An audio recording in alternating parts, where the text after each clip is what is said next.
हाँ भाई, तो आज हम लोगों ने अपने पास कॉन्ट्रैक्ट एक्ट रिवाइज करना शुरू करना है। ये हमारा कॉन्ट्रैक्ट एक्ट जो है, ये फाउंडेशन में सबसे ज्यादा इम्पोर्टेंट जो लॉ है वो है हमारा ये। ठीक है, तो इसकी इम्पोर्टेंस बहुत ज्यादा है, तो इसको अच्छे से अपने पास एग्जाम में पढ़ के जाना।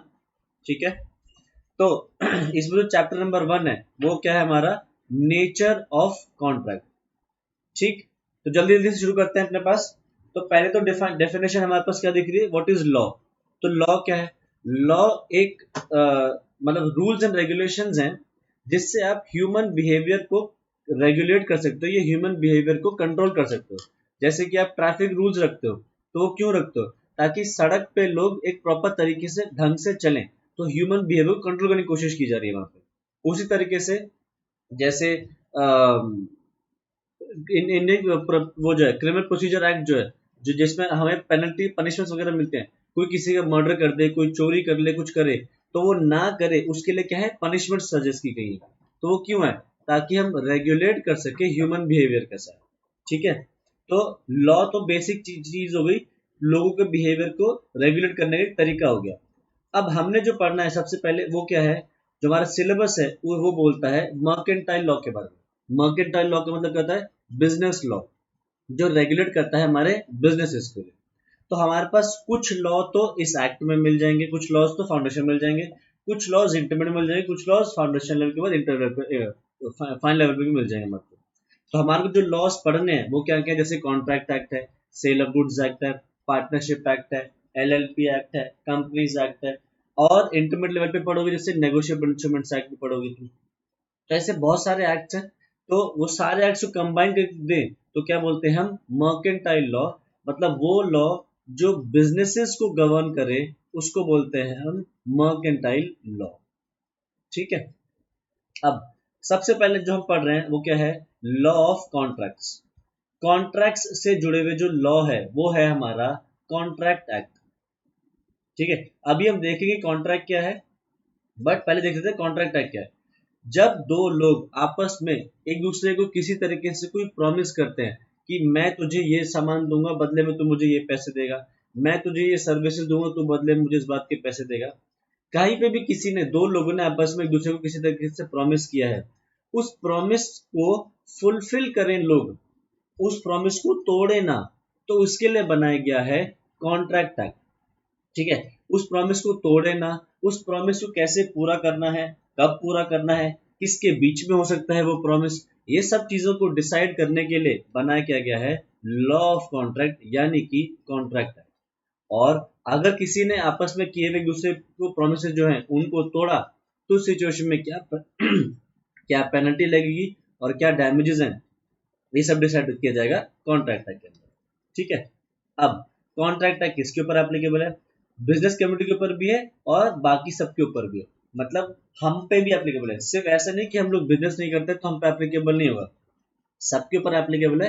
क्योंकि हर कोई रोजमर्रा की किसी न किसी ट्रांजैक्शन में किसी न किसी को प्रॉमिस कर रहा होता है, और प्रॉमिस के साथ साथ किसी न किसी को फिर वो इन्फोर्स भी करना होता है। तो कॉन्ट्रैक्ट एक्ट हम सभी के ऊपर एप्लीकेबल हो जाता है डे टू डे ट्रांजेक्शन के अंदर। ठीक है, अब लॉ ऑफ कॉन्ट्रैक्ट के सोर्सेज क्या है, लॉ ऑफ कॉन्ट्रैक्ट बनाया कहां कहां से जाता है। देखो, लॉ ऑफ कॉन्ट्रैक्ट सबसे पहले तो आता है हमारे कॉन्ट्रैक्ट एक्ट से ही। जो कॉन्ट्रैक्ट एक्ट 1872 जो है वहीं से आती है सबसे पहले, तो उसके अंदर लॉ की सारी चीजें, कॉन्ट्रैक्ट की सारी डेफिनेशंस या क्या क्या चीजें एप्लीकेबल होगी सबका मेंशन है कॉन्ट्रैक्ट एक्ट 1872 के अंदर। ठीक है, तो कॉन्ट्रैक्ट 1872 के अंदर मिलेगा क्या क्या, उसके अंदर मिलेगा कि भैया कॉन्ट्रैक्ट के अंदर जो बेसिक इसेंशियल एलिमेंट्स क्या क्या होने चाहिए वो मिल जाएंगी, क्या ऑफर होता है, क्या एक्सेप्टेंस होती है वो बात डिफाइन हो जाती है। फिर कंसिडरेशन क्या होती है, क्या क्या वैलिड कंसिडरेशन होती है, क्या क्या नो कंसिडरेशन होती है, किस तरीके से कॉन्ट्रैक्ट नो कंसिडरेशन में भी चलता है वो चीज उसके अंदर बताई जाती है। कौन कौन लोग capable to enter into contract, free consent का कॉन्सेप्ट उसके अंदर एक्सप्लेन किया गया है, वॉइड एग्रीमेंट्स क्या होते हैं वो उसके अंदर बताया गया है, कॉन्ट्रैक्ट को तोड़ोगे तो क्या है, फिर कंटीजेंट कॉन्ट्रैक्ट, क्वाजी कॉन्ट्रैक्ट क्या है, सारी की सारी चीजें कहाँ मेंशन है हमारे पास कॉन्ट्रैक्ट एक्ट के अंदर मेंशन है। कॉन्ट्रैक्ट तोड़ोगे तो उसके अंदर क्या पेनल्टीज है, क्या रेमेडीज मिलती है, सब कुछ उसके अंदर मिल जाएगा। ठीक, तो कॉन्ट्रैक्ट एक्ट की तो ये सोच रहे हो कि कॉन्ट्रैक्ट अंदर क्या है वो डिस्कस हो गया।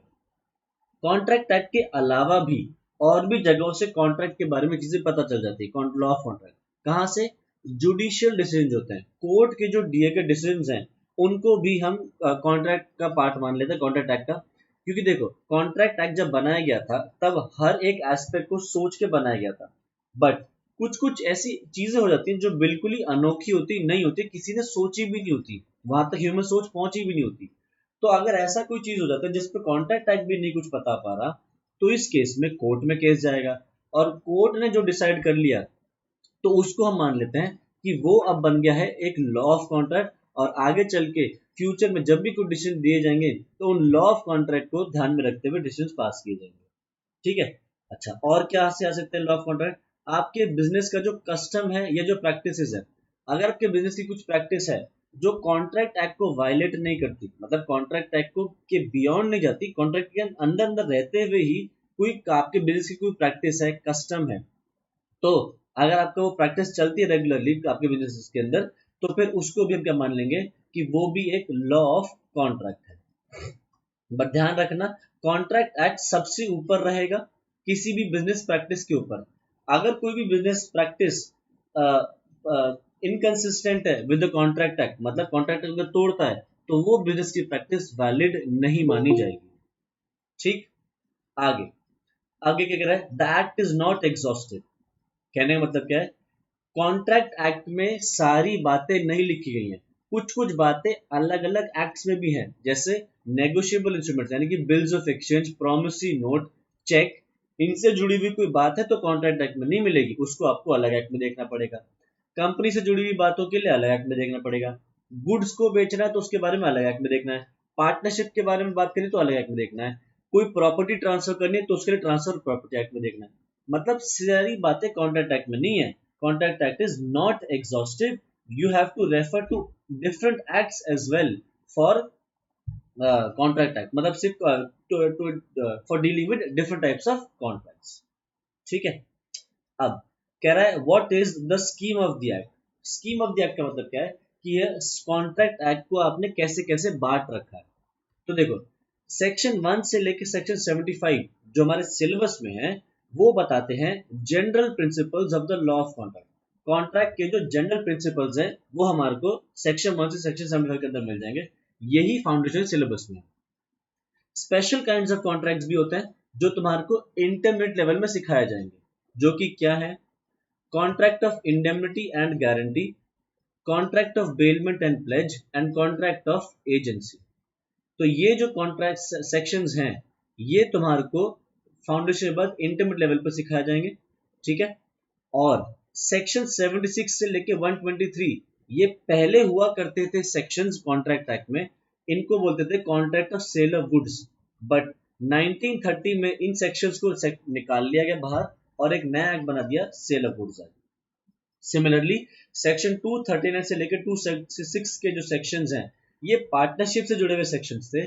1932 में इनको भी बाहर निकाल लिया और नया एक्ट बना दिया, पार्टनरशिप एक्ट 1932। ठीक है। अब आगे देखते हैं। The subject matter of contract can be discuss under the following heads. कि कॉन्ट्रैक्ट एक्ट में क्या क्या आने वाला है? Nature of contract, formation of contract, operation of contract, discharge of contract और रेमेडीज। ये हैं जो हमारे सिलेबस में अभी के लिए है कि कॉन्ट्रैक्ट का नेचर क्या है, कैसे फॉर्म होगा, कैसे ऑपरेट होगा, डिस्चार्ज कैसे होगा, और किसी ने कॉन्ट्रैक्ट तोड़ा तो उसकी क्या रेमेडीज। ठीक। अब जल्दी से देखते हैं what is a contract. Contract क्या है? An agreement which is enforceable by law is a contract. ये बात हमने बहुत बार क्लासेस में डिस्कस कर रखी है। An agreement which is enforceable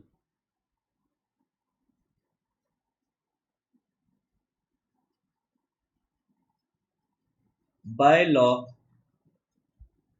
वो क्या है? एक कॉन्ट्रैक्ट है। ठीक है सर, ये अग्रीमेंट क्या है? अग्रीमेंट है प्रॉमिस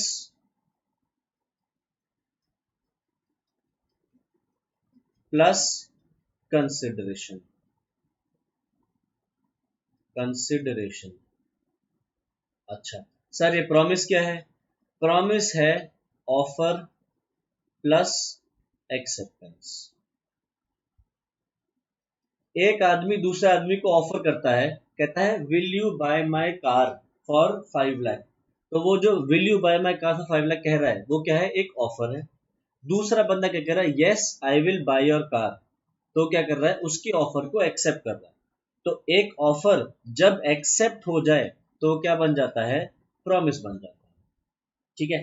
अब सामने वाले ने क्या किया था, ऑफर करी थी अपनी कार कितने में, 5 लाख रुपए में। तो एक बंदा कार दे रहा है, दूसरा बंदा उसको क्या दे रहा है, 5 लाख रुपए। तो जो एक कार दे रहा है दूसरे के लिए पैसा आ रहा है, उसको क्या बोलते हैं हम, कंसिडरेशन। कंसिडरेशन मतलब क्या होता है, समथिंग इन रिटर्न।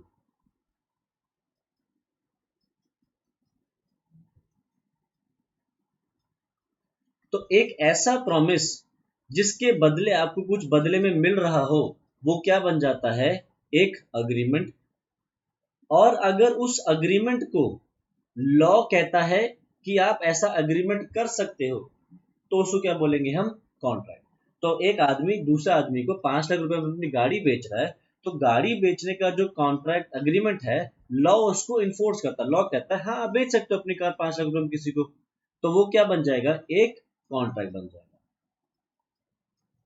ठीक है। तो ये बात हमने अपने पास क्लास में काफी डिस्कस करी हुई है। तो अग्रीमेंट हमने डिस्कस कर लिया क्या है, प्रॉमिस प्लस कंसिडरेशन। तो ये बात ध्यान लिखिए, every promise and every set of promise forming the consideration for each other is an agreement. ठीक है, आगे देखते हैं। प्रॉमिस हमने डिस्कस कर लिया कि प्रॉमिस क्या है, एक ऑफर जिसको आपने एक्सेप्ट किया है वो बन जाता है प्रॉमिस। अब लीगल ऑब्लिगेशन, ये चीज एक इंपॉर्टेंट है। जब आप एक अग्रीमेंट को कॉन्ट्रैक्ट बनाना चाहते हो तो it must give rise to legal obligation. कहने का मतलब क्या है, आपकी जब अग्रीमेंट इन्फोर्सेबल बाय लॉ है तो आपका एक इंटेंशन होना चाहिए to create a legal relation. Parties का आपस में होना चाहिए एक इंटेंशन कि भैया अगर सामने वाले ने कॉन्ट्रैक्ट पूरा नहीं किया तो मैं उसके ऊपर लीगली इन्फोर्स करवा के उसको कॉन्ट्रैक्ट करवा सकता हूँ। तो अगर एक अग्रीमेंट लीगली इन्फोर्सेबल बाय है, आप उसको इन्फोर्स करा सकते हो, तो हम क्या कहेंगे, वो कॉन्ट्रैक्ट बनता है।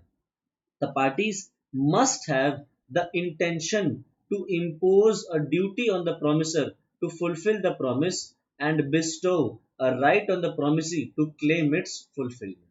ठीक है, ऐसा ना हो कि आपने किसी से प्रॉमिस तो करवा लिया बट आपकी इच्छा नहीं है कि अगर वो पूरा ना करे तो आप उसके ऊपर केस करो। मतलब आपकी एक इच्छा होनी चाहिए कि सामने वाला प्रॉमिस पूरा करे, नहीं करता है तो आप उसके ऊपर एक जिम्मेदारी बना के उससे वो काम करवा सकते हो, ऐसी इंटेंशन होनी चाहिए। ठीक है। तो एक होता है सोशल अग्रीमेंट। सोशल अग्रीमेंट क्या है, जैसे एक आदमी ने किसी को अपने बर्थडे पार्टी पे इनवाइट किया कि तुम मेरे शाम को बर्थडे पार्टी है उस पे आ जाना। ठीक है, ये बंदा कह देता है कि ठीक है मैं आपके बर्थडे पार्टी पे आऊंगा, और शाम को ये बर्थडे पार्टी पे नहीं पहुंचता है। तो दोनों के बीच में देखो तो प्रॉमिस होता है, इसने कहा था कि बर्थडे पार्टी पे आना, मैं आपको केक वेक खिलाऊंगा, और इसने कहा था ठीक है मैं आऊंगा आपके बर्थडे पार्टी पे। तो दोनों ने एक दूसरे को प्रोमिस किए थे। बट यहाँ पे प्रॉब्लम यह है कि दोनों के बीच में कोई ऐसी इंटेंशन नहीं है to create a legal relation. ऐसा नहीं है कि अगर एक वो उसके बर्थडे पार्टी पर नहीं गया तो सामने वाला केस कर देगा, या अगर ये बाद में मना कर दे उसको कि भाई तू मेरे बर्थडे पार्टी पे मत आए, उसको केक नहीं खिलाता, तो इसका इंटेंशन नहीं है केस करने का। तो ये क्या है, सिंपली एक सोशल अग्रीमेंट है। अगर ये इसके बर्थडे पार्टी पे नहीं पहुंचा तो ये केस करने की इंटेंशन नहीं रखता, ये क्या है, सोशल अग्रीमेंट। ये बंदा इसके ऊपर केक ना खिलाए तो ये केस करने की इच्छा नहीं रखता, तो ये भी क्या है, एक नॉर्मल सोशल अग्रीमेंट। ठीक है, इंटेंशन नहीं है to create a legal relation. आगे देखते हैं। नेक्स्ट क्या कह रहा है, all contracts are agreements but all agreements are not contracts. देखो, दो लोग हैं और ये इससे कह रहा है कि क्या तू सी को जाके थप्पड़ मारेगा। ये से कह रहा है अगर तू जाके इसको थप्पड़ मारेगा तो मैं तुझे 50 रुपए दूंगा। ठीक है, इसने कह दिया ठीक है मैं जाके थप्पड़ मार दूंगा। इनके बीच में क्या हो गया, एक अग्रीमेंट हो गया। ठीक है, बट अग्रीमेंट किस चीज का हुआ है, किसी को थप्पड़ मारने का। जाके ए बी जाके सी को थप्पड़ मारेगा। तो जो ये अग्रीमेंट है लॉ इसको इन्फोर्स नहीं करता। लॉ कहता है ये गलत है, आप ऐसा नहीं कर सकते, किसी को जाके थप्पड़ नहीं मार सकते। तो ये अग्रीमेंट कभी भी कॉन्ट्रैक्ट नहीं बन सकता। क्यों नहीं बन सकता? क्योंकि इन्फोर्सेबल बाय लॉ नहीं है। वहीं अगर देखो तो ए बी से कहता है कि क्या तुम मेरी गाड़ी खरीदोगे 5 लाख रुपए में? बी कह देता है यस आई विल। तो इनके बीच में यहाँ पे भी एक अग्रीमेंट है कि ए बी से कह रहा है कि हाँ मैं तेरी गाड़ी खरीदूंगा, तो मैं अपनी गाड़ी बेचूंगा 5 लाख में। बी कह देता है मैं खरीदूंगा। लॉ इसको इन्फोर्स कराता है तो क्या बन जाता है? एक कॉन्ट्रैक्ट। तो देखो, एक अग्रीमेंट कॉन्ट्रैक्ट नहीं बन रहा, वहीं दूसरा अग्रीमेंट कॉन्ट्रैक्ट बन रहा है। तो क्या हुआ? All agreements are not contracts but all contracts are agreements. ये कॉन्ट्रैक्ट नहीं बन रहा, बट ये वाला कॉन्ट्रैक्ट बन रहा है। तो ये वाला अग्रीमेंट कॉन्ट्रैक्ट बन रहा है। तो all agreements are not contracts but all contracts are agreements. ठीक है। तो अग्रीमेंट क्या हुआ? एक वाइडर टर्म हुआ। Agreement is a wider term. और कॉन्ट्रैक्ट क्या है? एक नैरोअर टर्म है। एक अग्रीमेंट हो भी सकता है कि इन्फोर्सेबल बाय लॉ हो भी सकता है इन्फोर्सेबल बाय लॉ ना हो, बट एक कॉन्ट्रैक्ट हमेशा इन्फोर्सेबल बाय लॉ होगा। ठीक है। तो ये हो गया हमारा ये वाला पोर्शन, इसको रीड कर लेना अपने पास। Next, what type of legal obligations are dealt by law of contract? कह रहा है कॉन्ट्रैक्ट एक्ट किन को अपने पास कौन से लीगल ऑब्लिगेशंस को डील करता है? तो कॉन्ट्रैक्ट एक्ट उन्हीं लीगल ऑब्लिगेशंस को डील करता है जो अराइज होते हैं आउट ऑफ अग्रीमेंट्स। ठीक है। देखो, हमारी legal obligation traffic rules follow करना भी है ना, लीगल ड्यूटी है ट्रैफिक रूल्स फॉलो करना। हमारी लीगल ऑब्लिगेशन ये भी है कि हम किसी के साथ गलत ना करें, किसी की चोरी ना करें, किसी को थप्पड़ ना मारें, किसी का मर्डर ना करें, कुछ भी ऐसा, वो भी हमारी लीगल ऑब्लिगेशन है। बट क्या कॉन्ट्रैक्ट उससे डील करता है? नहीं। कॉन्ट्रैक्ट एक्ट उन्हीं लीगल ऑब्लिगेशंस के साथ डील करता है जो अराइज होती हैं अग्रीमेंट से। अगर आपने एक दूसरे को कोई प्रोमिस करे हैं तो उन प्रोमिस के लिए कॉन्ट्रैक्ट एक्ट आएगा। बाकी कोई और चीजों की कोई और ऑब्लिगेशन आपकी बनती है तो उसके लिए कॉन्ट्रैक्ट नहीं आता। आप सामान खरीदते हो तो आपको जीएसटी पे करना है सामान के ऊपर, तो क्या कॉन्ट्रैक्ट डील करेगा? नहीं। उसके लिए गुड्स एंड सर्विसेज का एक अलग टैक्स है, वो डील करेगा। ठीक है। कॉन्ट्रैक्ट टैक्स सिर्फ अग्रीमेंट से अराइज होते हुए लीगल ऑब्लिगेशंस को डील करेगा अपने पास। अच्छा, आगे देखो क्या कह रहा है। Contract creates right in personam as distinguished from jus in RAM, यानी कि राइट इन रेम। ये जो वर्ड है जस, इसका मतलब होता है राइट। ठीक है। मतलब इस राइट को मैं जस भी लिख सकता हूं। ठीक है। तो क्या कहना चाह रहा है सवाल, ये सेंटेंस बोल रहा है कॉन्ट्रैक्ट क्रिएट करता है right in पर्सोनम। Right in personam मतलब कहता है right against a particular person और persons, but it does not create right in rem. Rem मतलब right against the whole world. Right against the whole world, इसका मतलब समझो। दो लोग हैं, ये इससे कह रहा है कि मैं तुझे अपना मोबाइल दूंगा, ठीक है, 10,000 रुपए में। ये कह देता है okay I will buy it, और मैं पैसे भी दे दूंगा। ठीक है। अब ए और बी के बीच में कॉन्ट्रैक्ट हुआ है। अगर ए कॉन्ट्रैक्ट करने से मना कर देता है तो बी केस कर देगा, बी मना कर देता है तो ए केस कर सकता है। कॉन्ट्रैक्ट में इनके पास अधिकार एक दूसरे के अगेंस्ट ही है, बाकी किसी के अगेंस्ट नहीं है। मान लो कहे ए अपना मोबाइल देने से मना कर रहा है, तो क्या बी किसी और पे केस कर सकता है? मान लो ए की वाइफ पे केस कर सकता है? नहीं कर सकता। क्यों नहीं कर सकता? क्योंकि उसका कॉन्ट्रैक्ट बी के साथ हुआ है, ए की बी के साथ नहीं हुआ। तो ए बी के पास जो अधिकार है वो एक स्पेसिफिक इंडिविजुअल के पास ही है जो कि पार्टी है टू द कॉन्ट्रैक्ट। तो बी के पास है राइट इन पर्सोनम। या अगर बी खरीदने से मना कर देता है तो ए बी पे ही केस कर पाएगा, किसी और पे केस नहीं कर पाएगा। तो ए के पास भी क्या है, राइट इन पर्सोनम, मतलब right against a particular person और persons who are party to the contract. ठीक है। अच्छा, बी अगर ये फोन खरीद लेता है, ए दे देता है, बी उसको पैसे दे देता है। अब बी के पास मोबाइल आ गया। अब बी इस मोबाइल फोन को पूरी दुनिया से बचा सकता है, कोई किसी को भी इस्तेमाल करने से रोक सकता है, क्योंकि अब किसका हो गया, इसका हो गया। तो उसके पास जो आया वो आया राइट इन पर्सोनम, या फिर सॉरी राइट इन रेम, पर्सोनम बोल दिया, राइट इन रेम या फिर जस इन रेम, यानी कि इसके पास अधिकार आ गया अगेंस्ट द होल वर्ल्ड। तो कॉन्ट्रैक्ट आपको राइट इन पर्सोनम देगा, राइट इन रैम नहीं देगा। जब आप खरीद लोगे उसके बाद राइट इन रैम आएगा, बट जब तक कॉन्ट्रैक्ट पूरा नहीं हो, जब तक चल रहा है, तब तक आपको राइट इन पर्सोना मिलेगा, right against a particular person ही मिलेगा, not against the whole world. ठीक है, ये बात वहां पे कहना चाह रहा है। आगे नेक्स्ट आ गया, what are the essential elements of a valid contract. एक वैलिड कॉन्ट्रैक्ट की क्या क्या इसेंशियल एलिमेंट्स होने चाहिए। तो देखो, सबसे पहले तो क्या होना चाहिए, मैं डिस्कस कर देता हूं जल्दी से।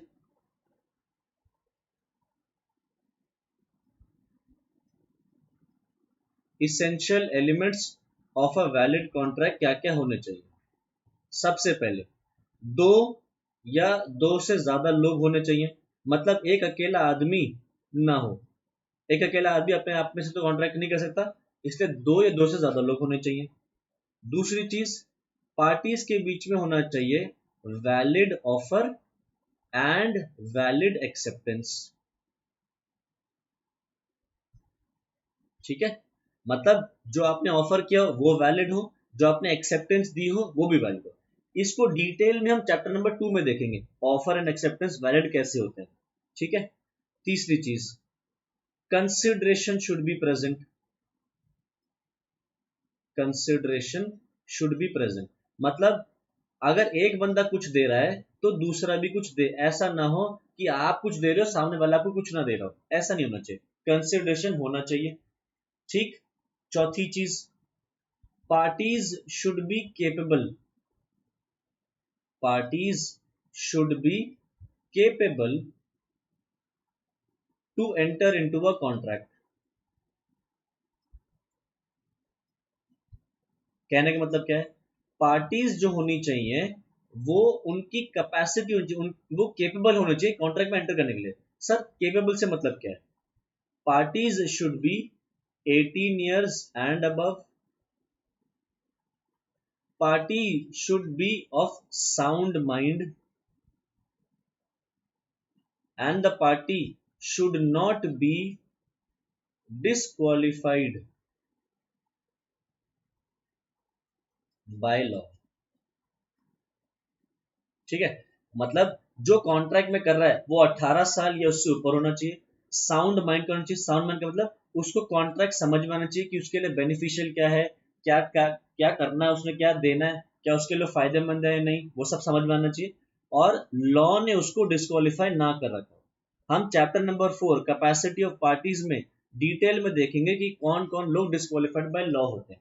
ठीक है, तो अगर आप ऐसा हो तो आपका कॉन्ट्रैक्ट ऐसे, तो ये एसेंशियल एलिमेंट है।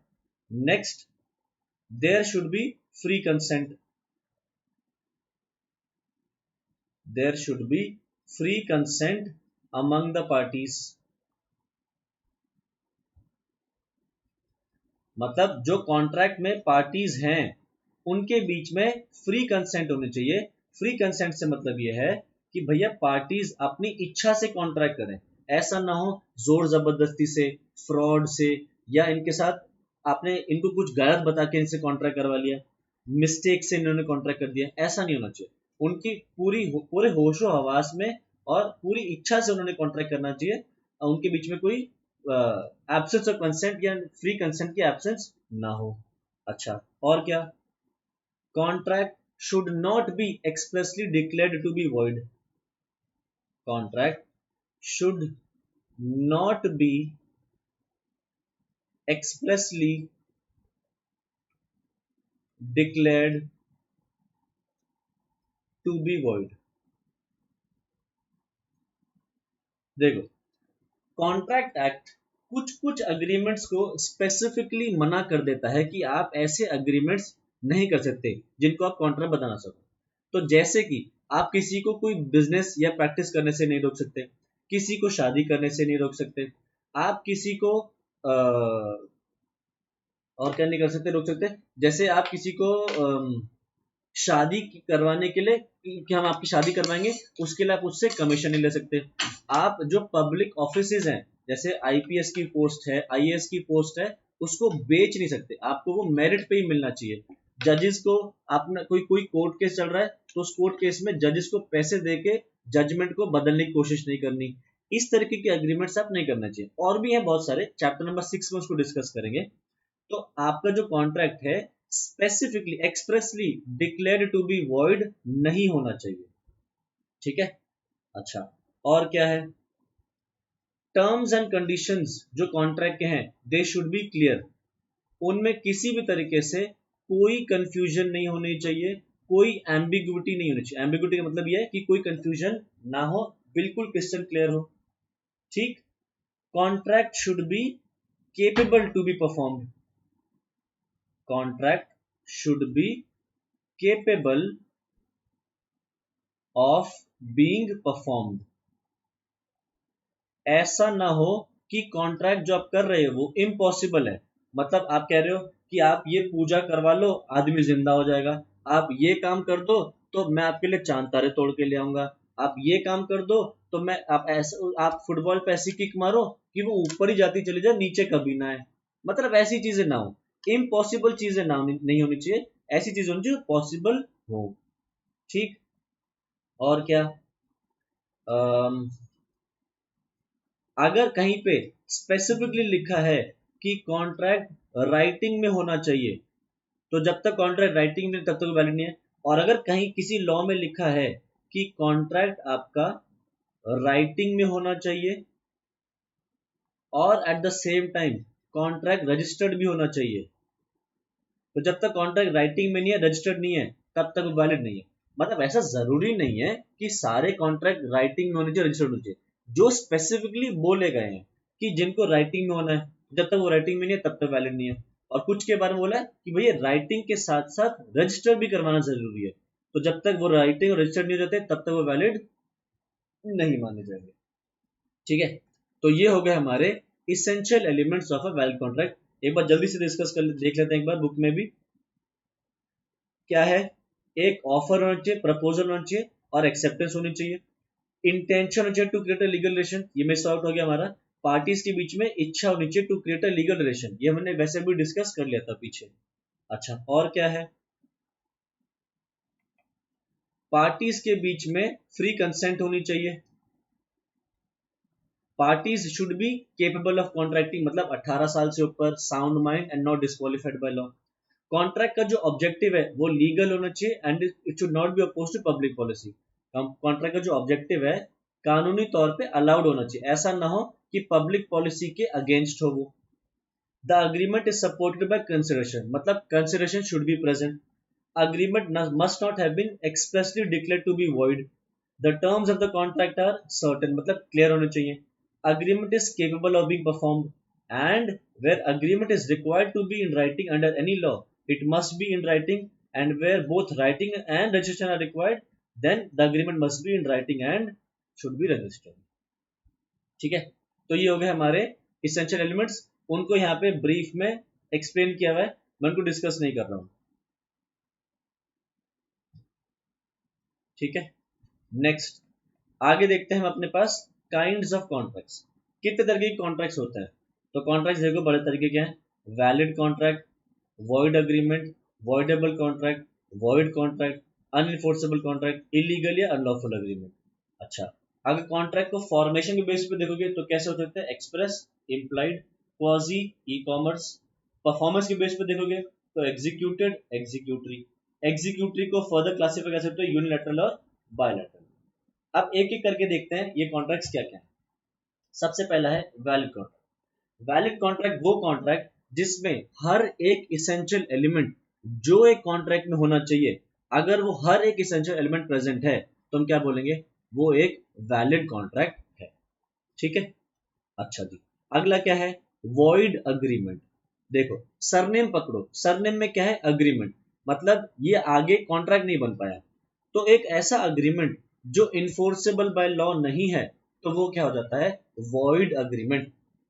ठीक है, तो जैसे कि आपने किसी के साथ कॉन्ट्रैक्ट एग्रीमेंट किया कि मैं तुझे 50 रुपए दूंगा, तू जाके किसी का थप्पड़ मार दे, मैं तुझे 50 रुपए दूंगा, तू जाके किसी का शीशा तोड़ दे, मैं तुझे 50 रुपए दूंगा, तू जाके किसी का नुकसान कर दे, मतलब कोई भी ऐसी चीजें जो लॉ मना करता है, स्पेसिफिकली लॉ ने उनको मना करा है। किसी को आपने 10 लाख रुपए दिए, क्या बोला, जाके तो अब इस लड़की से शादी मत करियो, या कभी भी शादी मत करियो, किसी को शादी करने से रोकना, किसी को कोई बिजनेस या प्रैक्टिस फॉलो करने से रोकना, इस तरीके के जो लॉ मना करता है स्पेसिफिकली, वो अग्रीमेंट्स क्या बन जाते हैं, वॉइड अग्रीमेंट्स। ठीक है, अब वॉइड अग्रीमेंट में एक पॉइंट होता है रेस्टिट्यूशन का। रेस्टिट्यूशन का मतलब क्या होता है, गिविंग बैक। तो लेट अस सपोज एक आदमी ने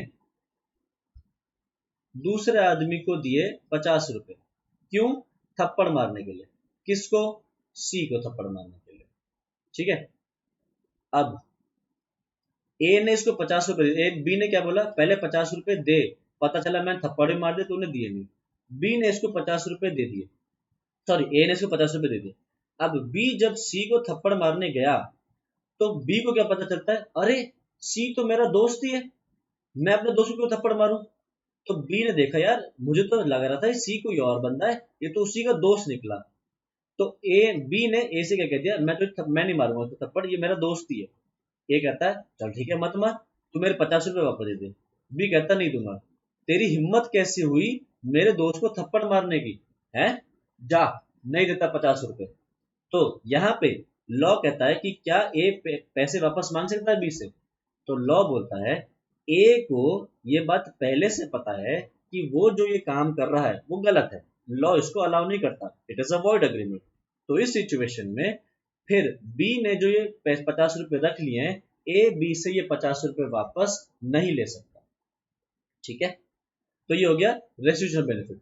एक और पॉइंट होता है इसके अंदर, दूसरा एग्जांपल लेते हैं,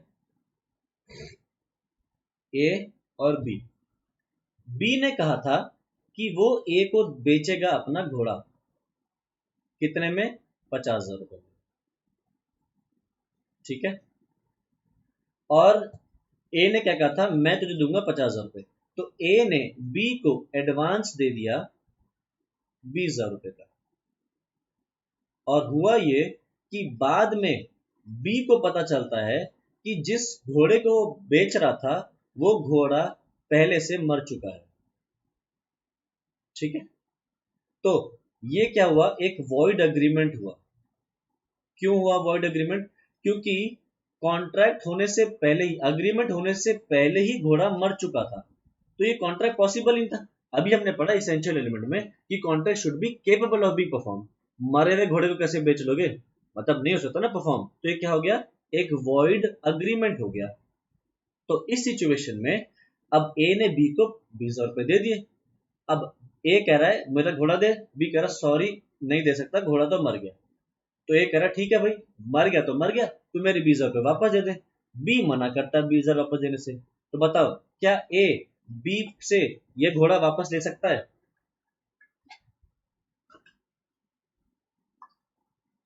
बोलो क्या ए घोड़ा ले सकता है,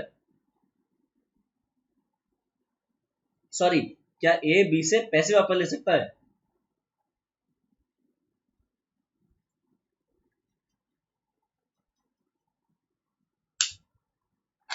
बोलो नालायको, काजल। No sir.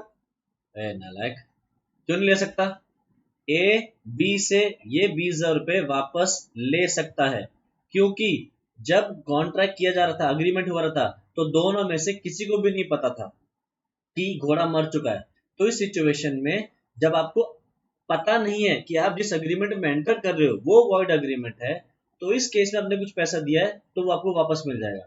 बट इस केस में आपको पहले से पता था आप जो अग्रीमेंट कर रहे हो वो गलत है, फिर भी आपने किया है, आपने कुछ पैसा दे दिया है, तो फिर उस सिचुएशन में आपको पैसा वापस नहीं मिलेगा।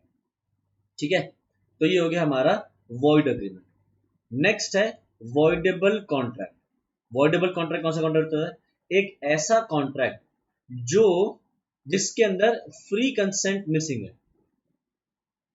एक ऐसा कॉन्ट्रैक्ट जिसके अंदर फ्री कंसेंट मिसिंग है, मतलब आपने सामने वाली पार्टी की फ्री विल से, पूरी फ्री इच्छा से कॉन्ट्रैक्ट नहीं करवाया। आपने उसके अंदर तो जोर जबरदस्ती करी, आपने उसके ऊपर अनड्यू इन्फ्लुएंस लगाया, फ्रॉड किया उसके साथ, मिस रिप्रेजेंटेशन किया, या फिर आपने उसके साथ उससे गलती से कॉन्ट्रैक्ट करवा लिया। तो इस सिचुएशन में क्या कहेंगे, ये कॉन्ट्रैक्ट हो जाता है वॉइडेबल कॉन्ट्रैक्ट। जैसे कि एक आदमी ने कान पे बंदूक रख के तुमसे तुम्हारा मोबाइल छीन लिया और क्या कह दिया, ये मुझे बेच दे 10 रुपए में, 50 रुपए में। तो तुमने कान पे बंदूक रख दी, उसने तो डर के मारे कॉन्ट्रैक्ट तो कर लिया, बट तुम्हारे पास लॉ क्या कहता है, अभी तो तुमने डर के कर लिया, चलो तुम्हारी गलती नहीं है, बट बाद में तुम आगे चल के इस कॉन्ट्रैक्ट को कैंसिल कर सकते हो। तो ये क्या होता है, वॉइडेबल कॉन्ट्रैक्ट। इसमें अग्रीव्ड पार्टी या जो इंजर्ड पार्टी है उसके पास एक ऑप्शन होता है कि वो कॉन्ट्रैक्ट को कैंसिल कर सकता है, बट दूसरी पार्टी के पास ये ऑप्शन नहीं होता। ठीक है। अच्छा सर, अगर सामने वाली पार्टी ने हमने कॉन्ट्रैक्ट कैंसिल कर दिया तो क्या उसको मोबाइल वापस देना पड़ेगा? यस, उसको वो मोबाइल वापस देना पड़ेगा। सर, उसने जो हमें 50 रुपए दिए थे मोबाइल के, क्या हमें वापस करने पड़ेंगे? यस, वो जो तुमने 50 रुपए उससे लिए थे वो तुम्हें 50 रुपए वापस करने पड़ेंगे और वो तुम्हें फोन वापस करेगा। सर, हमें कोई नुकसान हुआ तो उसने बंदूक रख दी, मान लो चला दी, उसने मार दिया, हमें पट्टी वट्टी करानी पड़ गई, तो क्या हमें उसके भरपाई मिलेगी? यस। अगर तुम्हें किसी भी तरीके से कोई भी डैमेज हुआ है तो उस डैमेज का वो कॉम्पेंसेशन करेगा। ठीक है। सर, व्हाट इफ मान लो उसने हमसे मोबाइल तो खरीद लिया और तुरंत जाके किसी और को बेच दिया, तब क्या करें?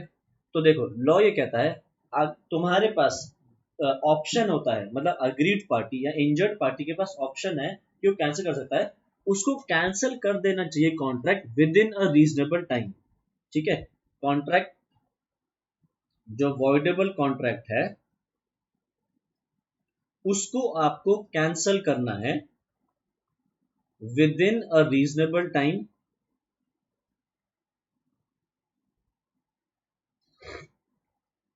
या फिर before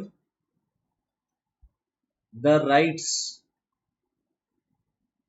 of a third party intervene.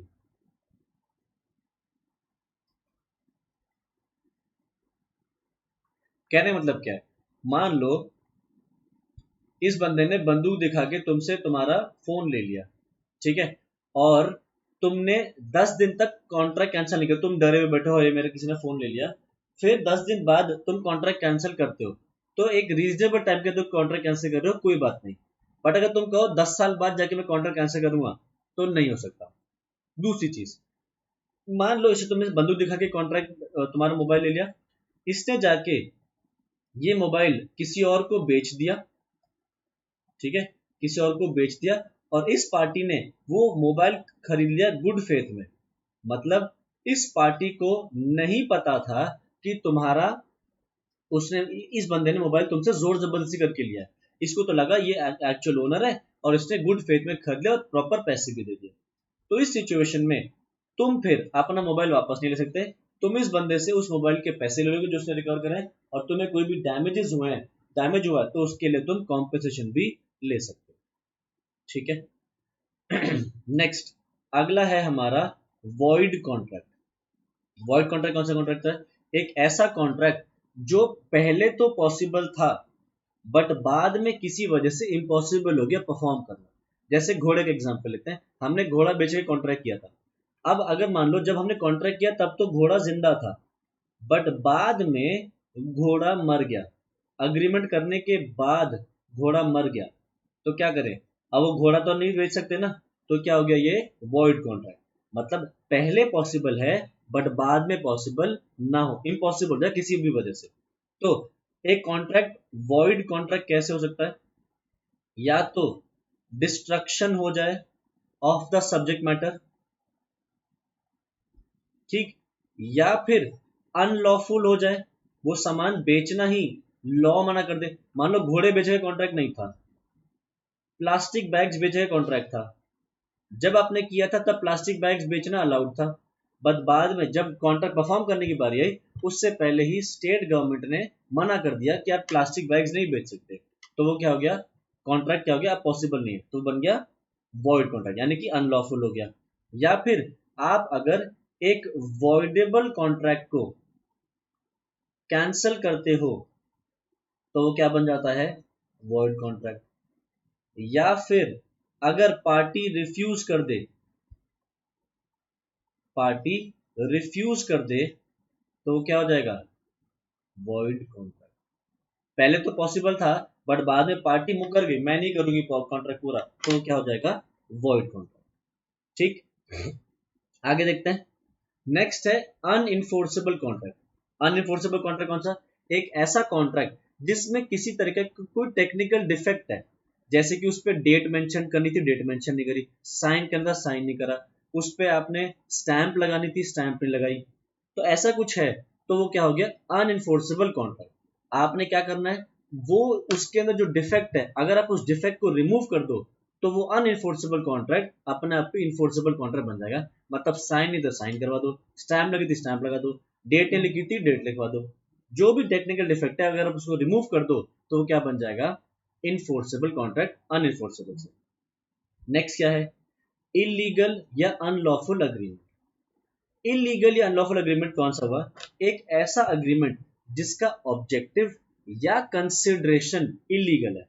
Objective जैसे आप किसी को मर्डर करने के पैसे दे रहे हो, किसी को क्रिकेट मैच में सट्टा लगाने के लिए पैसे दे रहे हो, या आप किसी को कह रहे हो कि ये पैसे ले और सामने वाले की प्रॉपर्टी को डिस्ट्रॉय कर दे, तो जिसका भी ऑब्जेक्टिव इलीगल है या अनलॉफुल है, या उसमें जो कंसिडरेशन दिया जा रहा है वो कंसिडरेशन अगर इलीगल है, जैसे आप किसी को कह रहे हो कि तू ड्रग्स ले ले और पैसे दे दे, ठीक है, ड्रग्स लेके पैसे देना, या आप कोई भी अनलॉफुल चीज बेच रहे हो जो नहीं बेचना अलाउड है, तो वो क्या हो गया, इलीगल अग्रीमेंट हो गया। ठीक, नेक्स्ट अगला क्या है, एक्सप्रेस कॉन्ट्रैक्ट। एक्सप्रेस कॉन्ट्रैक्ट कौन सा कॉन्ट्रैक्ट है, एक ऐसा कॉन्ट्रैक्ट जो या तो आपने बोल के कॉन्ट्रैक्ट करा है या फिर आपने लिख के कॉन्ट्रैक्ट करा है, किसी भी तरीके से आपने उसको एक्सप्रेस करा है, बोल के या फिर लिख के।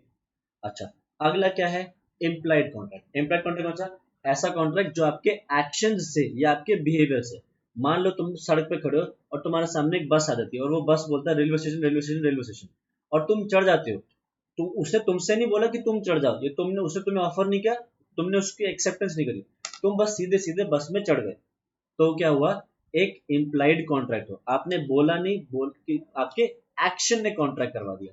या एक रेस्टोरेंट में गए, तुमने रेस्टोरेंट में टेबल पे बैठे, टेबल पे रखी थी पानी की बोतल, तुमने पानी की बोतल खोल के उसको पी लिया, तो वो क्या है, एक इम्प्लाइड कॉन्ट्रैक्ट, तुम्हें अब उस पानी की बोतल के पैसे देने पड़ेंगे। ठीक है, नेक्स्ट है क्वाजी कॉन्ट्रैक्ट। क्वाजी कॉन्ट्रैक्ट कौन सा, क्वाजी का मतलब होता है सिमिलर टू। ठीक है, तो कॉन्ट्रैक्ट ऐसा जो सिमिलर है टू वो कॉन्ट्रैक्ट, मतलब कॉन्ट्रैक्ट नहीं है बट कॉन्ट्रैक्ट जैसा है, तो ये क्या होता है, ऐसे कॉन्ट्रैक्ट्स जिनमें essential elements of a contract present नहीं होते हैं, फिर भी इनको कॉन्ट्रैक्ट बना दिया जाता है। क्यों बना जाता है, ताकि दुनिया में इक्विटी एंड जस्टिस बना रहे। जैसे तुम सड़क पर चलते हुए जा रहे हो और तुम्हारी जेब से तुम्हारा मोबाइल गिर जाए, ठीक है, और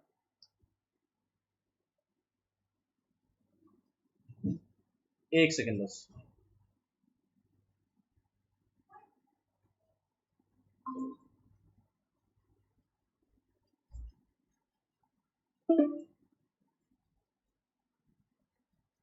हाँ, मैं क्या कह रहा था, लेट अस सपोज तुम सड़क पे चल रहे हो और चलते चलते जा रहे हो, तुम्हारी जेब से तुम्हारा मोबाइल गिर गया, ठीक है, तो और वो किसी और को पड़ा हुआ मिल गया, तो वो बंदा तुम्हारे को वो मोबाइल वापस नहीं करेगा। क्यों, क्या कहेगा, जिसको पड़ा हुआ मिल गया अब तो उसका हो गया। तो लॉ ये कहता है कि भैया उसने ये मोबाइल परचेस तो नहीं किया तुमसे, उसको ऐसे ही पड़ा हुआ मिल गया और वो वापस नहीं कर रहा, तो वापस करवाने के लिए हमें क्या करना पड़ेगा, उसकी एक ड्यूटी बनानी पड़ेगी, और ड्यूटी बनाने के लिए उसको तुम्हारे साथ एक कॉन्ट्रैक्ट में एंटर करवाना पड़ेगा, जहां पे उसकी ड्यूटी बनेगी तुम्हें ये वापस करने की।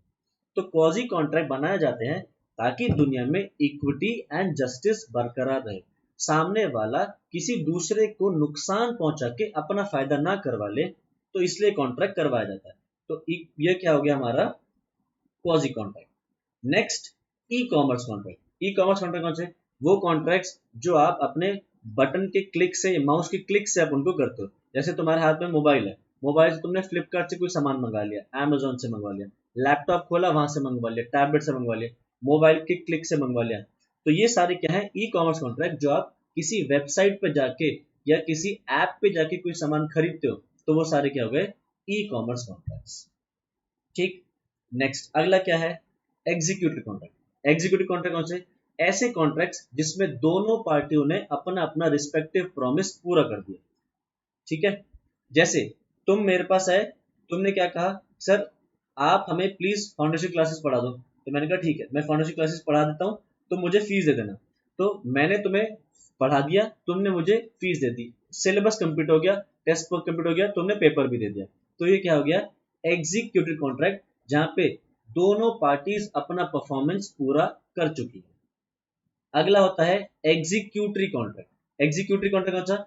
जिसमें पार्टीज ने अभी तक अपना कॉन्ट्रैक्ट परफॉर्म नहीं करा है, या तो दोनों ने परफॉर्म नहीं करा है या फिर किसी एक ने परफॉर्म नहीं करा है। ठीक है।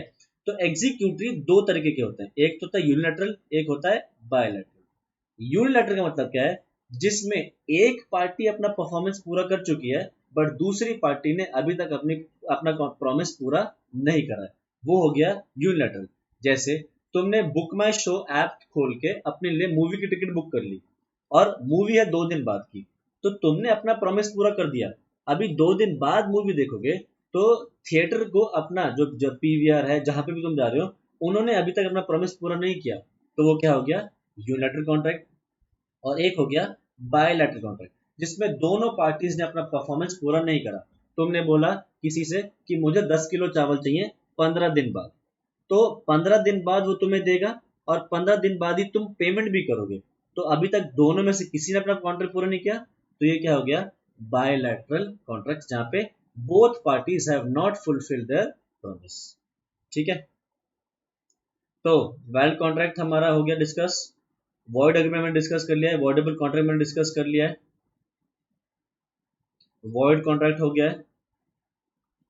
इनके बीच में डिफरेंसेस पढ़ लेना कि वॉइड एग्रीमेंट वॉइड कॉन्ट्रैक्ट में क्या डिफरेंस है, हमने डिस्कस किए हुए हैं वैसे, और वॉइड एग्रीमेंट वॉइडेबल कॉन्ट्रैक्ट में क्या डिफरेंसेस हैं। एग्जाम में पूछ सकते हैं ये डिफरेंसेस, तो तुम्हें ध्यान से पढ़ने पड़ेंगे। आगे वॉइड कॉन्ट्रैक्ट और वॉइडेबल कॉन्ट्रैक्ट में जो डिफरेंस है, अनइनफोर्सेबल हम डिस्कस कर लिया है, इलीगल एग्रीमेंट हम डिस्कस कर लिया है। अच्छा, वॉइड एग्रीमेंट और इलीगल एग्रीमेंट्स के बीच में थोड़ा सा डिफरेंस देख लेते हैं। देखो, वॉइड एग्रीमेंट एक ऐसा एग्रीमेंट है जिसका जरूरी नहीं है कि आप वो एग्रीमेंट करो तो आपको जेल जाना पड़े। मतलब वॉइड एग्रीमेंट क्या होता है? वो एक बड़ा टर्म है।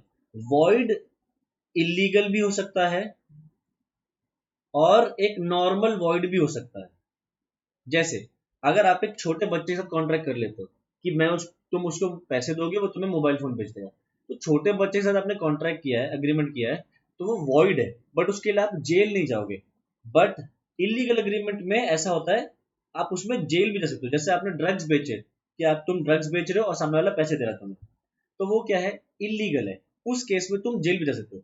तो सारे वॉइड एग्रीमेंट्स इलीगल होते हैं, मतलब इलीगल नहीं होते, बट हर एक इलीगल एग्रीमेंट वॉइड जरूर होता है। ठीक है। तो वॉइड एग्रीमेंट बड़ा है, आप उसको इलीगल भी बना सकते हो सकता है वो इलीगल ना भी हो, बट हर एक इलीगल एग्रीमेंट वॉइड जरूर होता है। ठीक है। अच्छा, आपने बच्चे के साथ कॉन्ट्रैक्ट किया कि तुम बच्चे को पैसे दोगे, बच्चा तुम्हें मोबाइल देगा। अब तुमने जो बच्चे के साथ कॉन्ट्रैक्ट किया, उसमें तुम्हें पैसे देने। ठीक है। ये हो तुम, और ये है माइनर। तो तुमने क्या एग्रीमेंट किया? तुम बच्चे को दोगे पैसे, और बच्चा तुम्हें देगा मोबाइल।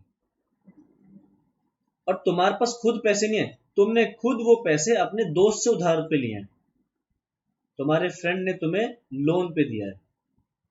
तो हुआ ये कि तुमने जो बच्चे से अग्रीमेंट किया, ये अग्रीमेंट क्या हो गया? वॉइड हो गया। बट तुम्हारे और तुम्हारे फ्रेंड के बीच में जो लोन है, ये वैलिड रहेगा।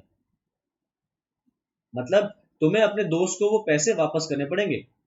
तुमने बच्चे को पैसे दे दिए, बच्चे ने मोबाइल नहीं दिया, तो तुम तो कुछ नहीं कर पाओगे, बच्चे से पैसे नहीं ले पाओगे, बट तुमने जो अपने दोस्त से लोन लिया है वो वैलिड रहेगा। यानी कि जो कोलैटरल ट्रांजैक्शन है वो वैलिड रहती है किसमें, एक वॉइड एग्रीमेंट।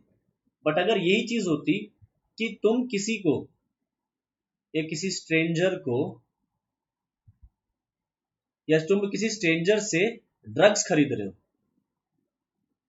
एक स्ट्रेंजर तुम्हें दे रहा है ड्रग्स, तुम बदले में दे रहे हो कैश, और तुमने वो कैश अपने दोस्त से लिया है, तो इस सिचुएशन में ये जो ट्रांजैक्शन है तुम्हारे और स्ट्रेंजर के बीच में, ये क्या है, इलीगल है एंड वॉइड भी है।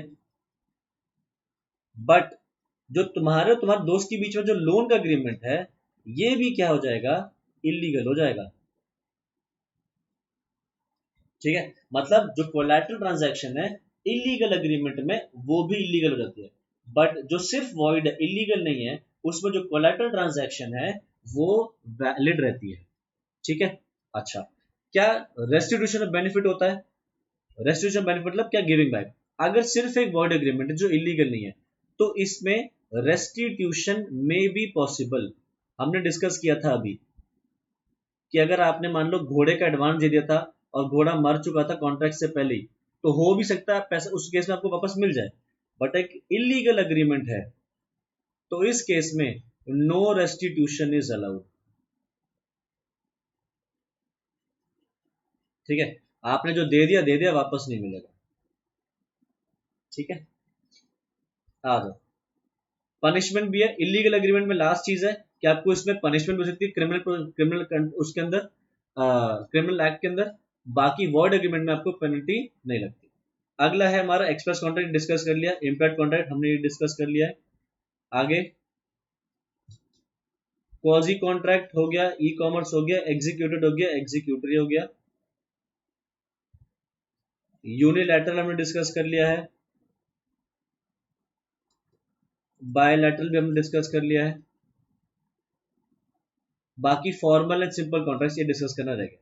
फॉर्मल कॉन्ट्रैक्ट कौन सा है? फॉर्मल कॉन्ट्रैक्ट देखो, वर्ड किससे बन रहा है, फॉर्म से। तो ऐसे कॉन्ट्रैक्ट्स जो एक्सप्रेस किए जाते हैं एक पर्टिकुलर फॉर्म में, और इनकी वैलिडिटी डिपेंड करती है फॉर्म पे ही। They are in writing and they are generally, उनके ऊपर आप सिग्नेचर करते हो, इनके विटनेस करवाते हो। ठीक है, जैसे समझो तुमने एक इंश्योरेंस पॉलिसी ली, तो इंश्योरेंस पॉलिसी में तुम्हें एक फॉर्म फिल करना पड़ेगा।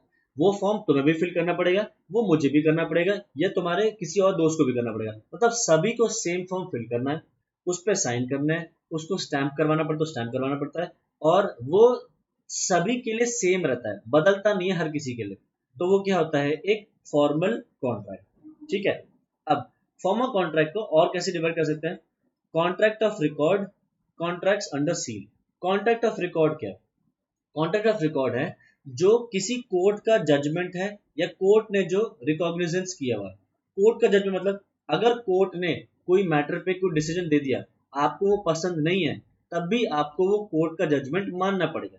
ऐसे जैसे कि आपके ऊपर एक कॉन्ट्रैक्ट बना दिया गया, तो वो क्या हो गया, एक कोर्ट का जजमेंट, यानी कि कॉन्ट्रैक्ट ऑफ रिकॉर्ड। या फिर रिकॉग्निजेंस। रिकॉग्निजेंस क्या है? रिकॉग्निजेंस है जैसे तुमने सुना होगा कि एक आदमी बेल पे छूट के बाहर आया। तो बेल पे छूट के बाहर आया तो मतलब क्या होता है, एक आदमी खुद तो कॉन्ट्रैक्ट नहीं कर पा, मतलब एक आदमी को जेल में डाल दिया, और अब वो जेल में डालने के बाद अब बाहर तो आ नहीं सकता, तो कोई दूसरा बंदा आता है, वो अपनी गारंटी पे सामने वाले बंदे को बाहर निकालता है। और कोर्ट क्या कहती है, अगर इस बंदे ने ये चीज दोबारा करी, तो हम इसको जेल में दोबारा से डाल देंगे, या इसके ऊपर और हैवी पनिशमेंट लेवी करेंगे। तो रिकॉग्निजेंस क्या हो गया, एक कंडीशनल जजमेंट हो गया, यानी कि कॉन्ट्रैक्ट ऑफ रिकॉर्ड, जिसमें एक आदमी से कहा जाता है कि अच्छे से बिहेव करना, नहीं तो मतलब इसमें मनी पेनल्टी लगती है, मतलब बेल के लिए आपको पैसे देने पड़ते हैं। और अगर आप सामने वाला बंदा बाहर आने के बाद जेल से बिहेव नहीं करता अच्छे से, तो उसको दोबारा से जेल में डाल देता है। तो वो क्या होता है, रिकॉग्निजेंस। लास्ट है कॉन्ट्रैक्ट्स अंडर सील।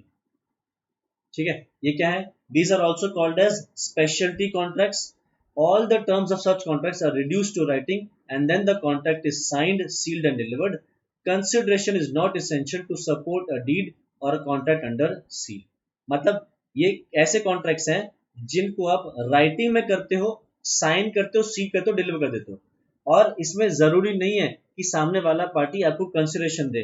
कोर्ट का जो कभी कभी कोर्ट कह रहा हूँ, जो कॉन्ट्रैक्ट्स होते हैं आप उनके अंदर सिंपली अपना जो टर्म्स एंड कंडीशंस हैं आप उनको सीधी सीधी क्लियर करके डिस्कस करके उसमें लिख देते हो, साइन करके सीधे डिलीवर कर देते हो। और इसके अंदर आपको फिर जरूरी नहीं है अपनी किसी भी तरह से कंसिडरेशन इन्वॉल्व करना। हो भी सकता है कंसिडरेशन हो भी सकता है ना हो, तो कॉन्ट्रैक्ट अंडर सील। लास्ट हमारा सिंपल कॉन्ट्रैक्ट है। सिंपल कॉन्ट्रैक्ट तो वही जो नॉर्मल कॉन्ट्रैक्ट्स होते हैं। देखो वही चीज, this class includes all contracts not under seal and for their enforcement they require the fulfilment of essential elements. मतलब जो normal day to day contracts होते हैं ना, कि आपने जाके जैसे तुम गए मार्केट, बिस्किट का पैकेट खरीद लाए, चिप्स का पैकेट खरीद लाए, या तुमने ऑटो रिक्शा वाले से कहते मुझे यहाँ तक छोड़ दो, वो नॉर्मल जो डे टू डे के कॉन्ट्रैक्ट्स सारे क्या हैं, सिंपल कॉन्ट्रैक्ट्स हैं। ऐसे कॉन्ट्रैक्ट्स जिनके अंदर essential elements of a valid contract होने चाहिए। ये कॉन्ट्रैक्ट या तो आप बोल के कर सकते हो या फिर लिख के भी कर सकते हो। ठीक है, तो यहां से हमारा नेचर ऑफ कॉन्ट्रैक्ट यानी कि कॉन्ट्रैक्ट एक्ट का फर्स्ट चैप्टर भी रिवाइज हो जाता है। ठीक है, तो इसमें किसी को कोई डाउट है, कोई चीज पूछनी हो तो बताओ।